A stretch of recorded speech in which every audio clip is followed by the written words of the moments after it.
Hello সবাইকে, শুরু করছি আজকের ব্লগটা এখান থেকে। আমরা একটা বিয়ে বাড়িতে গেছিলাম বলছি কারণ আমাদের আরও দুটো বিয়ে বাড়ি ছিল, মানে একই দিনে তিনটে বাড়ির দিনে তো নেমন্তন্ন। অতগুলো বাড়ি যাওয়া সম্ভব না, তাই গেছিলাম আমার কাকুর বিয়েতে। দেখতে পৌঁছে গেলাম কাকিমার বাড়ি। এখানে কাকুকে আশীর্বাদ করতে শুরু করে দিয়েছে। এই যে পাশে একজন দাঁড়িয়ে আছে ছোট্ট বাচ্চাটা, ওটাও আমার একটা ভাই। বেশিক্ষণ আর কাকুর কাছে না থেকে চলে গেলাম কাকিমাকে দেখতে। এত মিষ্টি লাগছে কাকিমাকে। আজকে কাকু আর কাকিমার সাথে ছবি তুলতে গেলে তো লাইন তো অবশ্যই দিতে হবে। আমি আর লাইনটাই না দিয়ে চলে গেলাম আমার জন্য ছবি তুলতে।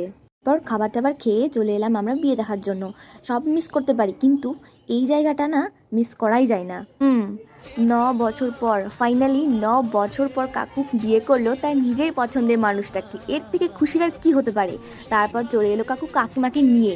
আমরা তো আগেই চলে এসেছিলাম রাত্রিবেলায়, কাকিমারা পরে আশীর্বাদ করে ঘরে নিয়ে এসে আর কি কি রিচুয়াল ছিল সেগুলো পালন করছিল। দেখা হচ্ছে আবার নেক্সট ভিডিওতে, ততক্ষণের জন্য সবাইকে টাটা।